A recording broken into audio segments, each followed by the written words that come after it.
Ya, Assalamualaikum warahmatullahi wabarakatuh. Apa kabar teman-teman? Semoga sehat ya. Kembali lagi bersama saya Zidan di kanal YouTube-nya Ruang Belajar Hakim. Ya teman-teman, kali ini kita akan membahas tentang Hari Ayah. Dan tahun lalu RB juga pernah membuat nih tentang Hari Ayah, tapi di sana isinya adalah tentang kesan seorang anak ketika bersama ayahnya gitu ya, dan harapan mereka ketika mereka nanti akan menjadi seorang ayah. Tapi tahun ini berbeda.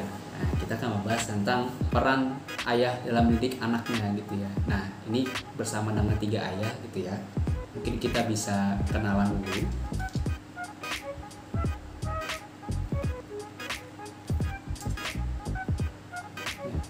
Assalamualaikum Bang Idam, Mas Dedet, dan Pak Ardian. Waalaikumsalam.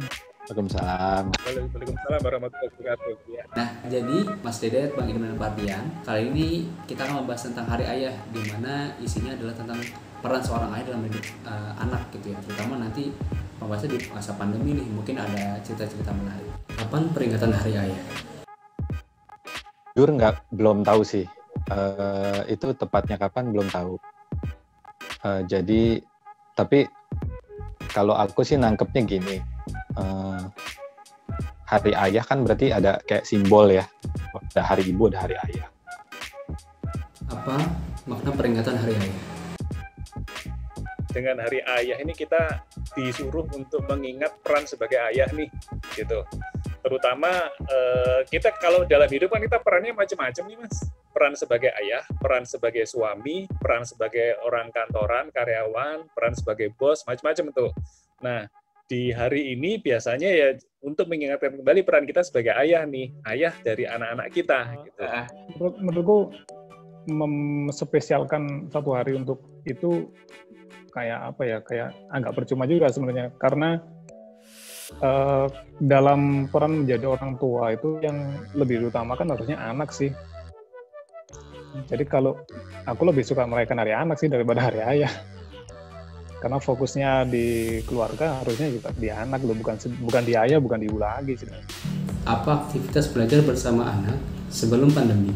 Sebelum pandemi sih banyak ya aktivitas yang bisa dilakukan ya. Pagi ya aktivitas harian itu berangkat sekolah, terus sorenya nanti mungkin jemput, terus dia main sama anak-anak, itu dulu ya. Kalau sebelum pandemi itu justru lebih beragam. Kalau dulu setiap aktivitas anak yang membutuhkan peran ayah harus selalu saya sediakan waktunya. Gitu, misalkan ada tugas-tugas membuat prakarya atau membuat sesuatu acara gitu, acara kelas gitu. Saya harus menyediakan waktu. Misalkan diminta datang ke sekolah atau acara bersama orang tua, hiking ke gunung, ke Baduy gitu. Kita harus ikut. Kemudian bikin prakarya yang turut serta peran orang tua kita harus ikut, baik yang anak pertama dan anak kedua gitu. Itu saya harus mampu menjadi partner mereka, jadi partner membuat sesuatu, partner untuk bersama di kelas atau ada acara, sehingga ketika mereka memperkenalkan ke teman-temannya, ini loh ayah saya gitu, saya ada. Apa aktivitas belajar bersama anak saat pandemi? Awal-awal pandemi mungkin agak kaget juga ya. Jadi setiap hari di rumah, awalnya dulu mikir, oh oke lah kita bikin agenda, bikin permainan ini. Dulu waktu mikirnya bakal cuma 2-3 bulan kan, tapi setelah lewat berbulan-bulan sampai sekarang, ya sampai akhirnya nyerah juga ya, waduh capek juga di rumah terus ya main terus. Lama-lama bosen juga, pinginnya main kan. Kayak aku agak kaget juga ternyata setelah awal-awal pandemi ini dia lebih sering main game di laptop gitu, aku kaget juga. Ternyata dia bisa cukup lincah kalau main keyboard gitu loh. Ya itu mungkin efek lain juga ya.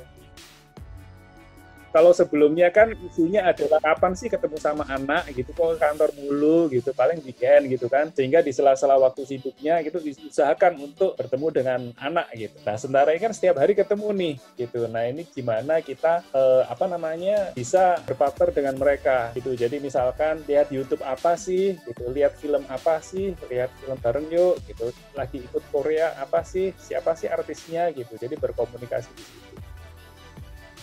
awal-awal masih biasa nih, masih apa ya, kayak tahun sebelumnya gitu lah ya. Cuman memang kekat kalau misalnya kita ke kantor. Tapi begitu pandemi kayak menumbuhkan kreativitas kita lagi gitu. Jadi kayak kita coba recall back dulu waktu kecil belajar apa ya, kayak misalnya main origami gitu. Akhirnya coba cari referensi di YouTube, bikin ini bareng, terus menggambar, jadi ikut ngegambar bareng dia, terus lukis, pakai cat air gitu ya. Jadi semua alat kita pakai kayak misalnya pensil warna, krayon, cat air gitu.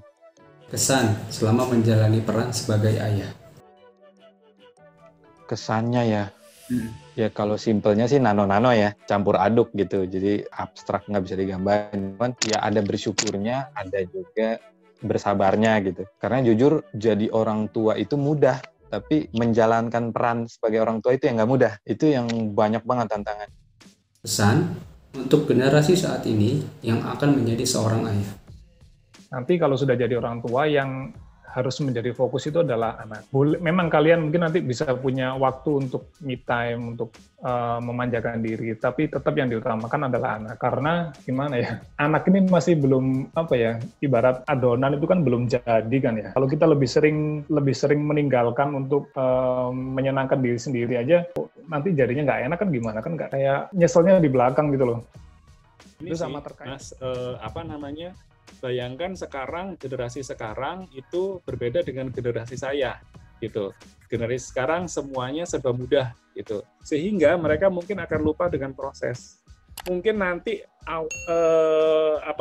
jangan lupa prosesnya, gitu. Besarkan anak-anak jangan dengan aplikasi, jangan dengan kemudahan, tapi biasakan mereka ikut prosesnya. Gitu.